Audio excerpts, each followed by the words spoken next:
ಎಲ್ಲರಿಗೂ ನಮಸ್ತೆ. Doctor Samina your friendly gynae YouTube ಚಾನಲ್ಗೆ ಸ್ವಾಗತ ಸುಸ್ವಾಗತ. ನಾನು ನಿಮ್ಮ ಅರ್ಪಿತಾ. ಇವತ್ತಿನ ನಮ್ಮ ಪಾಡ್ಕಾಸ್ಟ್ನಲ್ಲಿ ಒಂದು ಸ್ಪೆಷಲ್ ಆಗಿರೋ ಟಾಪಿಕ್ ಬಗ್ಗೆ ಮಾತಾಡೋಣ ಅಂತ. ಮದುವೆ ಆಗೋದು ಎಲ್ಲರ ಕನಸಾಗಿರುತ್ತೆ. ಮದುವೆ ಆದ ನಂತರ ಎಲ್ಲರಿಗೂ ಕಾಡುವಂಥದ್ದು, ಹಾಗೆ ಎಲ್ಲರೂ ಇಷ್ಟಪಡುವಂಥದ್ದು ಮಕ್ಕಳನ್ನ ಮಾಡ್ಕೋಬೇಕು ಅಂತ. ಆದರೆ ಇತ್ತೀಚೆಗೆ ಮಕ್ಕಳು ಆಗ್ತಾ ಇಲ್ಲ ಅನ್ನೋದೇ ಒಂದು ದೊಡ್ಡ ಪ್ರಶ್ನೆಯಾಗಿ ಉಳಿದಿದೆ. ಹಾಗಿದ ಮೇಲೆ ಬಂಜೇತನ ಅನ್ನೋದು ದೊಡ್ಡ ಸಮಸ್ಯೆ ಕೂಡ ಆಗಿದೆ. ಹಾಗಾಗಿ ಬಂಜೇತನ ವಿಷಯ ಕುರಿತು ಇವತ್ತು ನಮ್ಮ ಕಾರ್ಯಕ್ರಮದಲ್ಲಿ ಮಾತಾಡೋಣ ಅಂತ. ಇವತ್ತು ನಮ್ಮೊಟ್ಟಿಗೆ ಇರೋದು ಡಾಕ್ಟರ್ ಸಮೀನಾ, ಪ್ರಸೂತಿ ಮತ್ತು ಸ್ತ್ರೀರೋಗ ತಜ್ಞರು. ಇನ್ನು ವಿಶೇಷವಾಗಿ ಇವರು ಫರ್ಟಿಲಿಟಿ ಹಾಗೆ IVF ಸ್ಪೆಷಲಿಸ್ಟ್ ಕೂಡ ಹೌದು. ಡಾಕ್ಟರ್ ಸಮೀನಾ ಅವರೇ, ನಮಸ್ತೆ.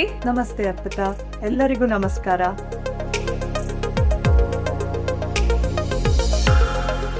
ನಮ್ದು ಸೊಸೈಟಿಯಲ್ಲಿ ಕಾಮನ್ ಆಗಿ ಹೆಣ್ಮಕ್ಳಿಗೆನೆ ಬ್ಲೇಮ್ ಮಾಡ್ತಾರೆ. ನಮ್ಮ ಹತ್ರ ಫಸ್ಟ್ ಬಂದು ಕೇಳದೆ ಅರ್ಪಿತಾ, ನನಗೆ ಮಕ್ಳು ಆಗಂತಲ್ವಾ ಮೇಡಮ್?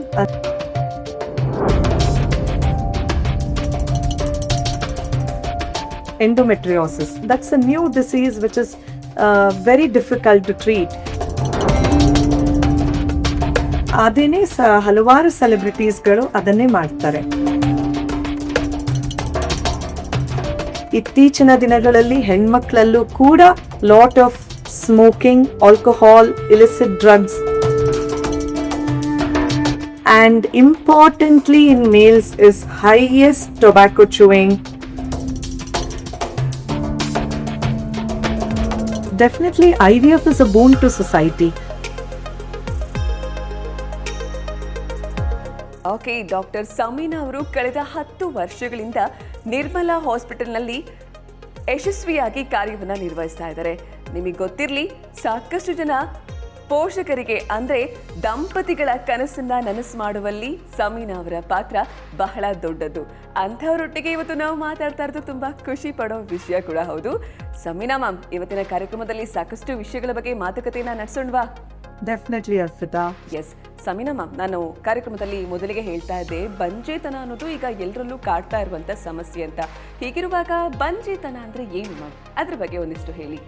ಮೊದಲನೇದಾಗಿ ಬಂಜೆತನ ಅಂದ್ರೆ ದಂಪತಿಗಳು ಮದುವೆ ಆದ ನಂತರ 1 ವರ್ಷದೊಳಗೆ ಪ್ರೆಗ್ನೆಂಟ್ ಆಗ್ಲಿಲ್ಲ ಅಂದ್ರೆ, ಸಹಜವಾಗಿ ಕನ್ಸೆಪ್ಷನ್ ನಿಲ್ಲಿಲ್ಲ ಅಂದ್ರೆ ಅದನ್ನ ಬಂಜೆತನ ಅಂತೀವಿ. ಎಸ್ ಡಾಕ್ಟರ್ ಸಮೀನಾ ಅವರೇ, ಈಗ ಮದುವೆ ಆಗಿ 1 ವರ್ಷ ಅಥವಾ 2 ವರ್ಷ ಆಗಿರುತ್ತೆ, ಆದ್ರೂ ಮಕ್ಕಳಾಗಿರಲ್ಲ. ಅವರು 2 ವರ್ಷ ನಂತರ ಬಂದು ಡಾಕ್ಟರ್ನ ಭೇಟಿ ಮಾಡ್ಬೇಕಾ ಅಥವಾ ಒಂದು 3-4 ಇಯರ್ಸ್ ತನಕ ವೇಟ್ ಮಾಡ್ಬೇಕಾ? ಸರ್ಟೈನ್ ಟೈಮ್ ಅಂತ ಏನಾದ್ರೂ ಇದೆಯಾ? Very good question Arpita. ಸಹಜವಾಗಿ 1 ಇಯರ್ ತನಕ ನೀವು ನ್ಯಾಚುರಲಿ ಕನ್ಸೀವ್ ಮಾಡಕ್ ಆಗ್ಲಿಲ್ಲ ಅಂದದ್ ಕೂಡ್ಲೇನೆ ಒಂದು ಫರ್ಟಿಲಿಟಿ ಸ್ಪೆಷಲಿಸ್ಟಿಗೆ ಕಾಣೋದು ಒಳ್ಳೇದು. ಏನಕ್ಕಂದ್ರೆ ಅಟ್ಲೀಸ್ಟ್ ನಾವು ಬೇಸಿಕ್ ಕೌನ್ಸಿಲಿಂಗ್, ಇನ್ವೆಸ್ಟಿಗೇಷನ್ಸ್, ಟೆಸ್ಟ್ಗಳನ್ನ ಹೇಳಿ, ಈವನ್ ಬೇಸಿಕ್ ಸ್ಮಾಲ್ ಕೌನ್ಸಿಲಿಂಗ್ ಕೂಡ ನಮಗೆ ಕಪಲ್ಸಿಗೆ ಹೆಲ್ಪ್ ಆಗುತ್ತೆ.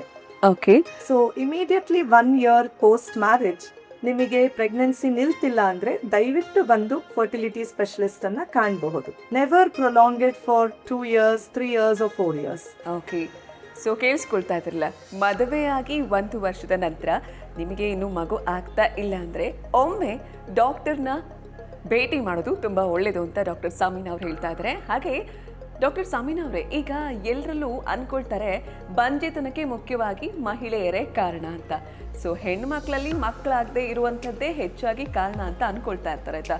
ಸೊ ಈ ಬಂಜೇತನಕ್ಕೆ ಹೆಣ್ಣು ಮಕ್ಕಳನ್ನೇ ಮೇನ್ ರೀಸನ್ನ? ಅಗೇನ್ ನಮ್ದು ಸೊಸೈಟಿಯಲ್ಲಿ ಕಾಮನ್ ಆಗಿ ಹೆಣ್ಮಕ್ಳಿಗೆನೆ ಬ್ಲೇಮ್ ಮಾಡ್ತಾರೆ. ಖಂಡಿತ.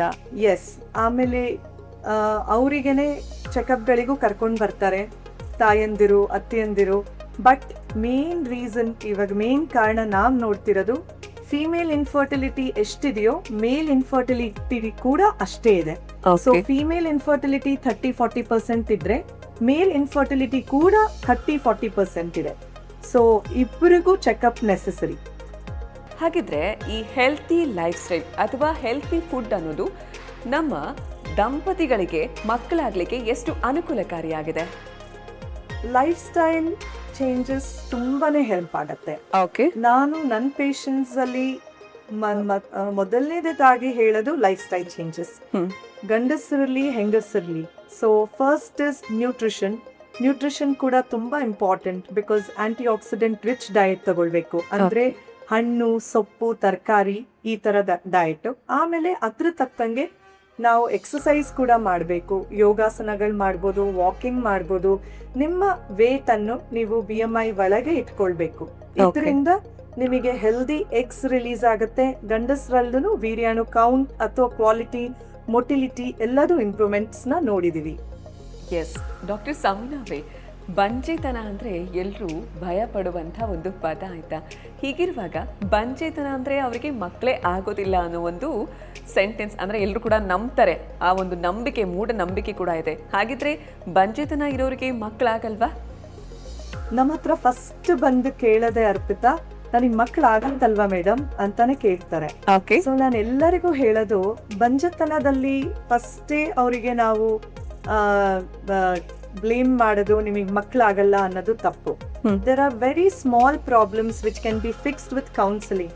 ಸ್ಮಾಲ್ ಕೌನ್ಸಿಲಿಂಗು, ಸ್ವಲ್ಪ ಹಾರ್ಮೋನ್ ಬ್ಯಾಲೆನ್ಸ್ ಮಾಡೋದು ಅಂಡ್ ಮೈಲ್ಡ್ ಟ್ರೀಟ್ಮೆಂಟ್ ಸಪೋರ್ಟ್ ಅಲ್ಲೇ ಪ್ರೆಗ್ನೆನ್ಸಿನ ಪಾಸಿಟಿವ್ ಆಗಿ ನಾವು ಮಾಡಬಹುದು. ಸೊ ದಂಪತಿಗಳಿಗೆ ಮಕ್ಕಳೇ ಆಗಲ್ಲ ಅನ್ನೋದನ್ನ ನಮ್ಮ ಸೊಸೈಟಿ ಕೂಡ ಹಾಗೂ ಡಾಕ್ಟರ್ಸ್ ಕೂಡ ಬ್ಲೇಮ್ ಮಾಡಬಾರ್ದು. ಎಸ್ ಡಾಕ್ಟರ್, ಈಗ ಕೆಲವರು ಲೇಟ್ ಮ್ಯಾರೇಜ್ ಆಗ್ತಾರೆ ಆಯ್ತಾ, ಬಿಕಾಸ್ ಆಫ್ ದೇರ್ ಕಮಿಟ್ಮೆಂಟ್ ಆಗಿರ್ಬೋದು, whatever it may be. Late marriage ಆಗೋದು, ಆಗ ಕನ್ಸೀವ್ ಆಗದೆ ಇರೋದು ಕೂಡ ಪ್ರಾಬ್ಲಮ್ ಆಗುತ್ತಾ? ಐ ಮೀನ್ ಪ್ರೆಗ್ನೆನ್ಸಿ ಆಗೋದಕ್ಕೆ ಏಜ್ ಕೂಡ ಮ್ಯಾಟರ್ ಆಗುತ್ತಾ? Yes, this is a very good question Arpita. ಇವಾಗಿನ ದಿನಗಳಲ್ಲಿ where we see women are more career oriented, but we also tell them that biological clock ಅನ್ನೋದಿರುತ್ತೆ which stops for nobody. So ನೀವೇನೇ career oriented ಇದ್ರೂ ನೀವು ಪ್ರೆಗ್ನೆನ್ಸಿಗಳನ್ನು ಬೇಗ ಮಾಡ್ಕೊಳ್ಬೇಕು. If it is a late marriage, ನೀವು 1 ವರ್ಷದ ಒಳಗೂ ಬಂದು ನಮಗೆ ಕಾಣಬಹುದು. But if you are actually planning a very late marriage, ನೀವು oocyte ಪ್ರಿಸರ್ವೇಷನ್ ಅಂದ್ರೆ ಎಗ್ ಪ್ರಿಸರ್ವೇಷನ್ ಟೆಕ್ನಿಕ್ಸ್ ಕೂಡ ಇದೆ. ಮದುವೆಗಿನ ಮುಂಚೆ ಕೂಡ ಎಗ್ ಅನ್ನ ನೀವು ಪ್ರಿಸರ್ವ್ ಮಾಡಬಹುದು. You can finish your careers and once you plan your marriage, ನೀವು IVF ಮುಖಾಂತರ ಪ್ರೆಗ್ನೆಂಟ್ ಆಗ್ಬೋದು. ಅದೇನೆ ಹಲವಾರು ಸೆಲೆಬ್ರಿಟೀಸ್ಗಳು ಅದನ್ನೇ ಮಾಡ್ತಾರೆ. ಹಾಗೆ ಗಂಡಸರಲ್ಲೂ ಏಜ್ ಇಸ್ ಇಂಪಾರ್ಟೆಂಟ್. ಏನಕ್ಕಂದ್ರೆ ಸ್ಪರ್ಮ್ ಕ್ವಾಲಿಟಿ ಕಮ್ಮಿ ಆಗತ್ತೆ, DNA ಫ್ರಾಗ್ಮೆಂಟೇಶನ್ ರೇಟ್ಸ್ ಜಾಸ್ತಿ ಆಗತ್ತೆ, ಅಬ್ನಾರ್ಮಲ್ ಸ್ಪರ್ಮ್ಸ್ ಕೂಡ ಜಾಸ್ತಿ ಆಗುತ್ತೆ. ಸೊ ಇಬ್ಬರಲ್ಲೂ, ಹೆಣ್ಮಕ್ಳಲ್ಲೂ ಗಂಡಸರಲ್ಲೂ ಏಜ್ ಇಸ್ ವೆರಿ ಇಂಪಾರ್ಟೆಂಟ್.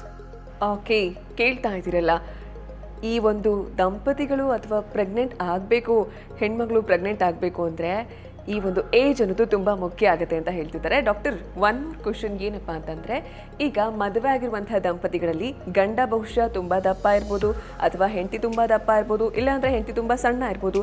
ಈ ರೀತಿ ಎಲ್ಲ ವೆಯ್ಟ್ ವೇರಿಯೇಷನ್ಸ್ ಇರುತ್ತೆ. ಪ್ರೆಗ್ನೆನ್ಸಿಗೆ ವೆಯ್ಟ್ ಕೂಡ ಮ್ಯಾಟರ್ ಆಗುತ್ತಾ? Yes, definitely. Firstly let us talk about female infertility. ಇತ್ತೀಚಿನ ಹೆಣ್ಮಕ್ಳಲ್ಲಿ ನಾವು ತುಂಬ ನೋಡ್ತಿರೋದು PCOD ಇಂದ ತುಂಬಾನೇ ಒಬೆಸಿಟಿ ರಿಲೇಟೆಡ್ ಪ್ರಾಬ್ಲಮ್ಸ್ ಇರುತ್ತೆ. ಸೊ ಅದರಿಂದ ಲೈಫ್ ಸ್ಟೈಲ್ ಚೇಂಜಸ್, ನೀವು ತೂಕನ ಕಮ್ಮಿ ಮಾಡ್ಕೊಳ್ಳೋದು, ಎಕ್ಸಸೈಸ್ ಮಾಡೋದು, ಹೆಲ್ದಿ ಈಟಿಂಗ್ ಹ್ಯಾಬಿಟ್ಸ್ ಎಲ್ಲ ಮಾಡೋದ್ರಿಂದ ಅವರಿಗೆ ಎಗ್ ರಿಲೀಸ್ ಆಗುತ್ತೆ. ಆ್ಯಂಡ್ ಒಬೆಸಿಟಿಯಿಂದ ಎಗ್ ರಿಲೀಸ್, ನಿಮಗೆ ಮಂತ್ಲಿ ಎಗ್ ರಿಲೀಸ್ ಆಗ್ತಿರಲ್ಲ, so that is called anovulatory cycles. ಅದರಿಂದ ಫೀಮೇಲ್ ಇನ್ಫರ್ಟಿಲಿಟಿ ಜಾಸ್ತಿ ಆಗುತ್ತೆ. ಗಂಡಸರಲ್ಲೂ ಕೂಡ ಒಬೆಸಿಟಿ ಇಂದ ಸೆಕ್ಷುವಲ್ ಡಿಸ್ಫಂಕ್ಷನ್ಸ್ ಬರಬಹುದು. ಮೇಲ್ ಸೆಕ್ಷುವಲ್ ಡಿಸ್ಫಂಕ್ಷನ್ ಅಂತೀವಿ, ಆಮೇಲೆ ಎರೆಕ್ಟೈಲ್ ಡಿಸ್ಫಂಕ್ಷನ್ಸ್, ಆಮೇಲೆ ಯೂಶ್ವಲಿ ದಪ್ಪ ಇರೋರು ಡಯಾಬಿಟೀಸ್ ಎಲ್ಲ ಇರುತ್ತೆ. ಸೊ ಅದರಿಂದ ಸ್ಪರ್ಮ್ ಕ್ವಾಲಿಟಿ ಕೂಡ ಕಮ್ಮಿ ಆಗುತ್ತೆ. ಓಕೆ ಡಾಕ್ಟರ್, ಈಗ ದಂಪತಿಗಳಲ್ಲಿ ಮಕ್ಕಳಾಗಬೇಕಂದ್ರೆ ಗಂಡ ಹೆಂಡತಿ ಇಬ್ಬರದ್ದು ಕೂಡ ಅಷ್ಟೇ ಇಂಪಾರ್ಟೆನ್ಸ್ ಇರುತ್ತೆ ಆಯ್ತಾ. ಈಗ ಗಂಡನಲ್ಲಿ ಯಾವ ಕಾರಣಕ್ಕಾಗಿ ಮಕ್ಕಳಾಗದೇ ಇರ್ಬೋದು, ಹಾಗೆ ಹೆಂಡತಿಯಲ್ಲಿ ಯಾವ ಕಾರಣಕ್ಕಾಗಿ ಮಕ್ಕಳಾಗದೇ ಇರ್ಬೋದು, ಮುಖ್ಯವಾದ ಕಾರಣಗಳೇನು ಹೇಳ್ಬೋದಾ? ಎಸ್ ಅರ್ಪಿತಾ.